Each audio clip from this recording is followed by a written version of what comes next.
सर्वशक्तिमान पिता धन्यवाद करते हैं आज के सुंदर बाइबल अध्ययन के लिए। खुदावन हरी को बड़ी बरकत है।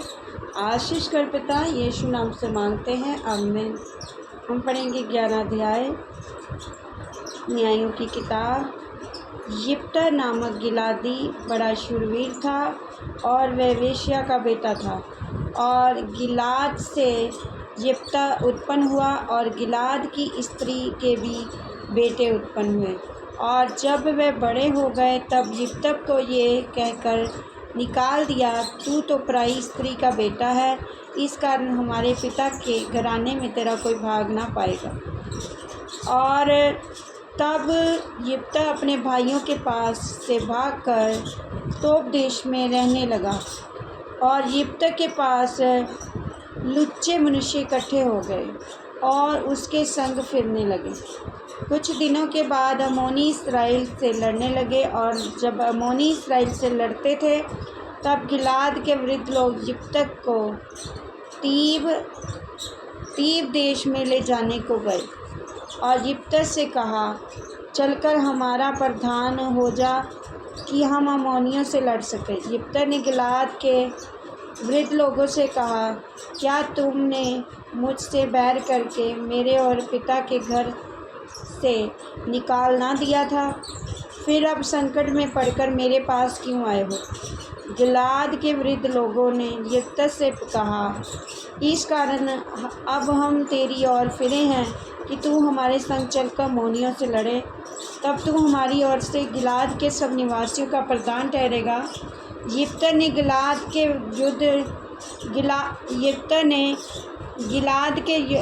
वृद्ध लोगों से पूछा, यदि तुम मुझे अम्मोनियों से लड़ने को फिर मेरे पास ले चलो, यहोवा उन्हें मेरे हाथ में कर दे, तो क्या मैं तुम्हारा प्रधान ठहरूँगा? गिलाद के वृद्ध लोगों ने यिप्तह से कहा, निश्चय हम तेरी इस बात के अनुसार करेंगे। यहोवा हमारे और तेरे बीच में इन वचनों का सुनने वाला है। तब यिप्तह गिलाद के वृद्ध लोगों के संग चला और लोगों ने उसको अपने ऊपर मुखिया और प्रधान ठहराया। और यिप्तह ने अपने सब बातें मिस्पा में यहोवा के सम्मुख कह सुनाई। तब यिप्तह ने अम्मोनियों के राजा के पास दूतों से ये कहकर भेजा, तुझे मुझसे क्या काम कि तू मेरे देश में लड़ने आया है? अम्मोनियों के राजा ने यिप्तह के दूतों से कहा, कारण ये है कि जब इस्राएली मिस्र में आए तब अकोन ने यब्बोक और यरदन तक जो मेरा देश था उसको उन्होंने छीन लिया, इसलिए अब उसको बिना झगड़ा किए फेर दे। तब यिप्तह ने फिर अम्मोनी के राजा के पास ये कहने को दूत भेजे, यिप्तह तुझसे यूँ कहता है, इसराइल ने ना तो मोआब का देश ले लिया और ना अम्मोनियों का, वरन जब वे मिस्र से निकले और इस्राएली जंगल में होते हुए लाल समुद्र तक चले और कादेश को आए, तब इस्राएल ने एदोम के राजा के पास दूतों को ये कहला भेजा, मुझे अपने देश में से होकर जाने दे। और एदोम के राजा ने उनकी ना मानी। इसी रीति से उसने मोआब के राजा से भी कहला भेजा और उसने भी ना माना, इसलिए इस्राएल का देश में रह गया। तब उसने जंगल में चलते चलते एदोम और मोआब दोनों देशों के बाहर घूमकर मोआब देश के पूर्व की ओर से आकर अम्मोन के इसी पार अपने डेरे डाले। मोआब की सीमा के भीतर ना गया क्योंकि मोआब की सीमा अनोन थी। फिर इस्राएल ने अमोरियों के राजा सिहोन के पास, जो हेशबोन का राजा था, दूतों को ये कहला भेजा, हमें अपने देश में से होकर हमारे स्थान को जाने दे। परंतु सिहोन ने इस्राएल का इतना विश्वास ना किया कि उसे अपने देश में से होकर जाने देता, वरन अपनी सारी प्रजा को इकट्ठा कर अपने डेरे यहस में खड़े करके इस्राएल से लड़ा। और इस्राएल के परमेश्वर यहोवा ने सिहोन की सारी प्रजा समेत इस्राएल के हाथ में कर दिया और उन्होंने उनको मार लिया। इसलिए इस्राएल उस देश के निवासी अमोरियों के सारे देश का अधिकारी हो गया अर्थात वह नून से याकूब तक और जंगल से लेकर यरदन तक अमोरियों के सारे देश का अधिकारी हो गया।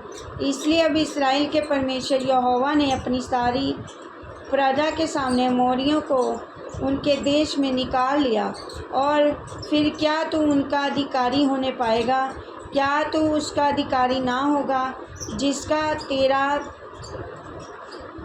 तेरा कमोश देवता तुझे अधिकारी कर दे? इसी प्रकार से जिन लोगों ने हमारा परमेश्वर यहोवा हमारे सामने से निकाले, उनके देश के अधिकारी हम होंगे। फिर क्या तू मोआब के राजा सिपोर के पुत्र बालाक से कुछ अच्छा है? क्या उसने कभी इस्राएलियों से कुछ भी झगड़ा किया? क्या वह उनसे कभी लड़ा? जबकि इस्राएल हशबोन और उसके गांव में और ओरियर और उसके गांव में और अनोन के किनारे के सब नगरों के 300 वर्ष में बसा है। तो इतने दिनों में तुम लोगों ने उसको क्यों नहीं छुड़ा लिया? मैंने तेरा अपराध नहीं किया, तू ही मुझसे युद्ध छोड़कर बुरा व्यवहार करता है। इसलिए यहोवा जो न्यायी है वह इस्राएलियों और अम्मोनियों के बीच में आए तेरा न्याय करे। तो भी अम्मोनियों के राजा ने यफ्ते की बात ना मानी और जिनको उसने कहला भेजा था। तब यहोवा का आत्मा यफ्ते में समा गया और वह गिलाद और मनश्शे में होकर गिलाद के मस्पे में आया और गिलाद के मस्पे से होकर अम्मोनियों की ओर चला। और यफ्ते ने ये कहकर यहोवा की मन्नत मांगी, तू यदि निसंदेह अम्मोनियों को मेरे हाथ में कर दे, तो जब मैं कुशल के साथ अम्मोनियों के पास लौट जाऊं, तब जो कोई मेरे भेंट के लिए मेरे घर के द्वार से निकले वे यहोवा का ठहरेगा और मैं उसे होम बलि करके चढ़ाऊँगा। तब यफ्ता अम्मोनियों से लड़ने को उनकी ओर गया और यहोवा ने उनको उसके हाथ में कर दिया। और वह ओरियर से मित्रोन तक जो 20 नगर हैं, वह आबेल करामीम तक जीतते उन्हें बहुत बड़ी मार से मारता गया और अम्मोनी इस्राएलियों से हार गए। यफ्ता की पुत्री। जब यफ्ता मिस्पा में अपने घर आया, तब उसकी बेटी डफ बजाती और नाचती हुई उससे भेंट करने निकल आई और वह उसकी इकलौती थी। उसको छोड़ उसके ना तो कोई बेटा और ना कोई बेटी। उसको देखते ही उसने अपने कपड़े फाड़ कर कहा, हाय मेरी बेटी, तूने कमर तोड़ दी, तू भी मेरे कष्ट देने वाली हो गई है। इसलिए मैंने यहोवा को वचन दिया है और उसे टाल नहीं सकता। उसने उससे कहा, हे मेरे पिता, तूने जो यहोवा को वचन दिया है, तुम जो बात तेरे मुंह से निकली है उसी के अनुसार मुझसे बर्ताव कर, क्योंकि यहोवा ने तो तेरे अम्मोनी शत्रुओं से तेरा पलटा लिया है। फिर उसने अपने पिता से कहा, मेरे लिए ये किया जाए कि 2 महीने तक मुझे छोड़े रह कि मैं अपनी सहेलियों सहित जाकर पहाड़ों पर फिरती हुई अपने कुंवारेपन पर रोती रहूं। उसने कहा, जा। तब उसने उसे 2 महीने की छुट्टी दी। इसलिए वह अपनी सहेलियों सहित चली गई और पहाड़ों पर कुंवारेपन पर रोती रही। 2 महीने बीतने पर वह अपने पिता के पास लौट गई और उसने उसके विषय में अपनी मानी हुई मन्नत को पूरा किया और उस कन्या ने पुरुष का कभी मुंह ना देखा। इसलिए इस्राएलियों में यह रीति चली कि इस्राएली स्त्रियां प्रतिवर्ष यफ्ता गिलादी की बेटी का यश गाने को वर्ष में 4 दिन के लिए जाया करती थी। इस वचन के द्वारा प्रभु ब्लेस करेंगे। आमीन। सबको जय मसीह की।